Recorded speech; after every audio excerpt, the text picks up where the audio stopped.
Hello students, today I am here to discuss about marker part third Southern blotting technique. Southern blotting technique क्या होते हैं? To detect the DNA. इसमें DNA को detect किया जाता है और इसको डेवलप किसने किया था? तो एडवर्ड एम साउदर्न ने। और ब्लॉटिंग क्या होता है? तो ब्लॉट मीन्स होता है मेम्ब्रेन, ठीक है, एक ऐसी मेम्ब्रेन जिस पर माइक्रो मॉलिक्यूल चिपक जाते हैं, तो उसे बोलते हैं उस प्रोसेस को बोलते हैं ब्लॉटिंग। और ये दो प्रकार की मेम्ब्रेन होती है, एक नायलॉन की और एक नाइट्रोसेलुलोज की बनी होती है, ठीक है। जैसे पिछले वीडियो में मैंने बताया कि जो डीएनए डिटेक्ट हुआ था एक प्लांट ए का, उसमें 400 बेस पेयर पे डीएनए बैंड है। अगर उस बैंड को हमने यहाँ पे तो आइडेंटिफाई कर लिया, अगर उसे और अच्छे से जानना है तो हम क्या करते हैं, इसको ट्रांसफ़र करते हैं, जेल इलेक्ट्रोफोरेसिस को ट्रांसफ़र करते हैं मेम्ब्रेन पे। और इस ट्रांसफ़र करने की जेल पे ट्रांसफ़र करने की प्रोसेस को क्या बोलते हैं? ब्लॉटिंग कहते हैं। मैक्रोमोलिक्यूल डीएनए हो सकता है, आरएनए हो सकता है, प्रोटीन हो सकता है, ठीक है। तो transfer of macromolecule from gel electrophoresis two membrane is called blotting, ठीक है। तो डीएनए जो होगा साउदर्न ब्लॉटिंग, अगर डीएनए डिटेक्ट करना है तो आरएनए डिटेक्ट करना है तो नॉर्दर्न ब्लॉटिंग टेक्निक, और प्रोटीन डिटेक्ट करना है तो वेस्टर्न ब्लॉटिंग टेक्निक कहा जाता है, ठीक है। जैसे यहाँ पे एक प्लांट है, उसका डीएनए को हमने निकाल लिया और उसको इस डीएनए को क्या किया, रिस्ट्रिक्शन एंजाइम के माध्यम से डाइजेस्ट किया, और ये अलग अलग डिफरेंट साइज के फ्रेगमेंट के रूप में ये टूट गए हैं, ठीक है। इसको तोड़ा गया है, डाइजेस्ट किया गया है। अब इसको क्या करेंगे, पहले से जो डीएनए लीडर सीक्वेंस हमें पता है, और वेल फर्स्ट में और वेल सेकंड में अगर एक ही प्लांट का है तो हम एक ही सैंपल को इसमें भरेंगे। तो जो सैंपल यहाँ पे डाइजेस्ट हुआ है उसको अगले वेल में हम भरते हैं। अब जैसे ही ये अगले वेल में जाएगा तो इसमें सीक्वेंसिंग डीएनए के सीक्वेंस ऐसे ऐसे अरेंज हो जाएंगे। तो अगर 400 बेस पेयर पे है तो ये 400 बेस पेयर पे डिटेक्ट हो जाएगा कि ये मार्कर यहाँ पे है, ठीक है। यहाँ पे 400 से डिटेक्ट हो जाएगा। अब क्या करेंगे, इसको ट्रांसफ़र करेंगे मेम्ब्रेन पे। तो इस प्रोसेस को ब्लॉटिंग कहा जाता है, यानी कि जेल इलेक्ट्रोफोरेसिस को ट्रांसफ़र करते हैं मेम्ब्रेन पे, ताकि और आसानी से ये इस पे डीएनए का जो सीक्वेंस है इस पे चिपक जाए, ठीक है। अब ये जो डीएनए होता है बैंड, ये डबल स्टैंडर्ड होता है। तो डीएनए डबल स्टैंड हमें नहीं चाहिए, हमको सिंगल स्टैंडर्ड डीएनए चाहिए। तो हम क्या करते हैं, ट्रीटमेंट करते हैं माइल्ड एल्कली सॉल्यूशन से। इसको सिंगल स्टैंडर्ड बनाने के लिए माइल्ड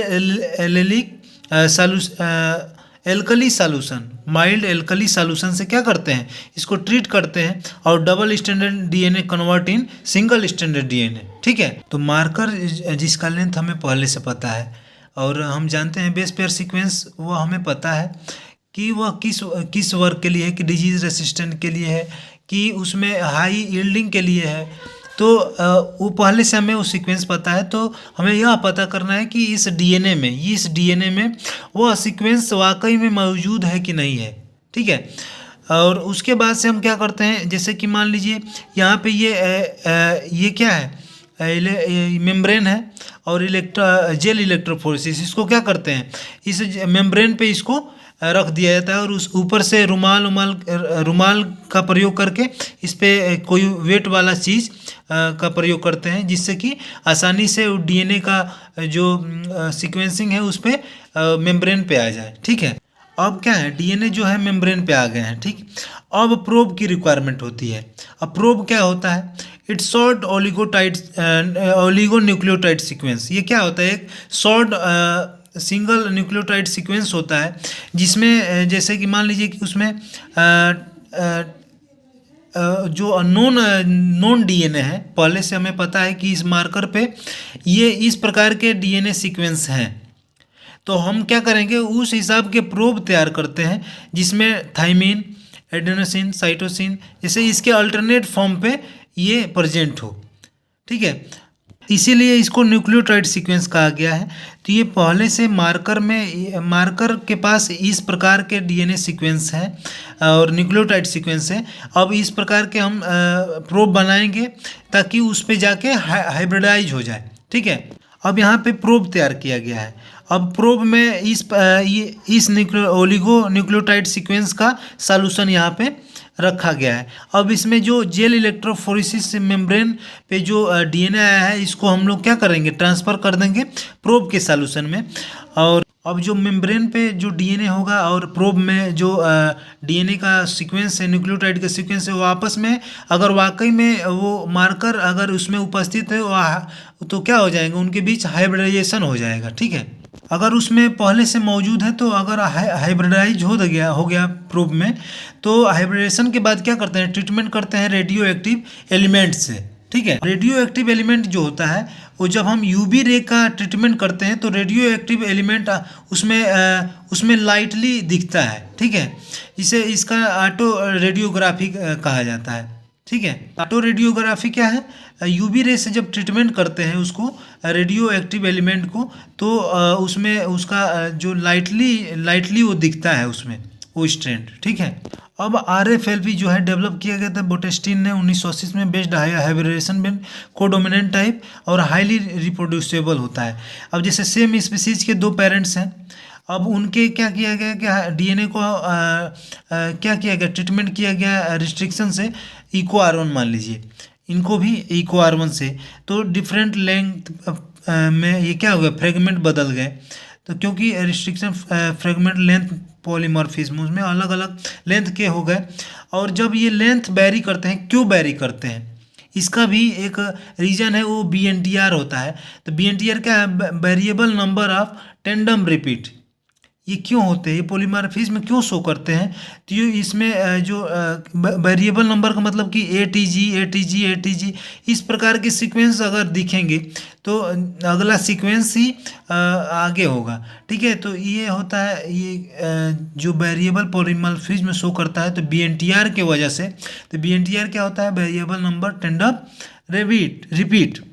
अब ये कैसे होता है, तो इसका फैक्टर क्या है, तो बेस पेयर एडिशन से या डिलीशन से, या म्यूटेशन, ट्रांसवर्जन, ट्रांसलेशन, या ट्रांसलोकेशन, या इन्वर्जन, ये सब इसके कारण हो सकते हैं BNTR के। BNTR भी एक प्रकार का फैक्टर ही है जिससे कि लेंथ में डिफरेंट फ्रेगमेंट दिखते हैं और उनके साइज भी डिफरेंट दिखते हैं। ठीक है, अब marker assisted selection plant breeding में यूज किया गया है, जैसे कि प्लांट A है और प्लांट B है।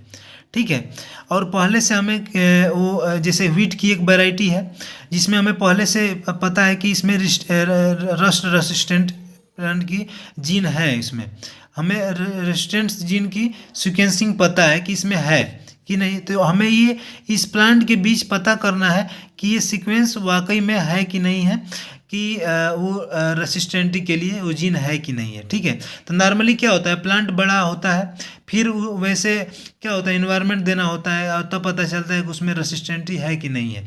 तो उसे कम करने के लिए ही RFLP का प्रयोग किया गया है यहाँ पे। तो यदि अर्ली स्टेज में ही हम अगर जान लेते हैं तो कम टाइम कंज्यूम होगा, तो हम क्या कर लें, अर्ली जब उसका जर्मिनेशन होगा उसी समय DNA को निकाल करके उनका हम RFLP के माध्यम से उसकी डिटेक्शन करेंगे। ठीक है, अब RFLP से पैटर्निटी टेस्ट किया था। पैटर्निटी का मतलब कि किसी का बच्चा अगर खो गया है और दो लोग बोल रहे हैं कि ये बच्चा मेरा है, तो हम क्या करेंगे, उस बच्चे के DNA को निकाल करके और इन दोनों के DNA को मिलाया जाएगा, और जिस फ्रेगमेंट पे DNA मैच करेगा तो ये आसानी से कह सकते हैं कि बच्चा B का ही है, तो क्योंकि इससे मिल रहा है इसका सेगमेंट। तो यहाँ पे हमने वही किया है, DNA को निकाला है, उसको रिस्ट्रिक्शन एंजाइम से ट्रीट किया है, फिर इलेक्ट्रोफोरेसिस किया है, फिर साउदर्न ब्लॉटिंग टेक्निक किया है, यानी कि मेम्ब्रेन पे भेजा है। ठीक है, और उसके हिसाब से अब RFLP की लिमिटेशन क्या है, DNA सैंपल्स रिक्वायरमेंट लार्ज, इसमें सैंपल जो DNA का होता है बहुत बड़े लेवल पे होता है। ठीक है, टाइम कंज्यूमिंग भी है, उसके बाद रेडियो एक्टिविटी यूज करना पड़ता है। ठीक है, RFLP क्या है, it is state restriction fragment length polymorphism. ठीक है, first molecular marker develop by क्या, बोटेस्टिन 1980 में। It based on southern hybridization technique. ठीक है, ये साउदर्न हाइब्रिडाइजेशन टेक्निक पे बेस्ड होता है। in different individual, different size of fragment of DNA are generated when they are treated with same restriction enzyme and detected by a hybridization with specific DNA sequence probes के माध्यम से detect किया जाता है। ठीक है, it useful in linkage mapping, physical mapping, staining, synteny, evolutionary relationship, comparative genome mapping और it's is codominant marker. Then RFLP आज समाप्त हुआ। आप लोग वीडियो को लाइक करें और चैनल को सब्सक्राइब करें। Thank you so much.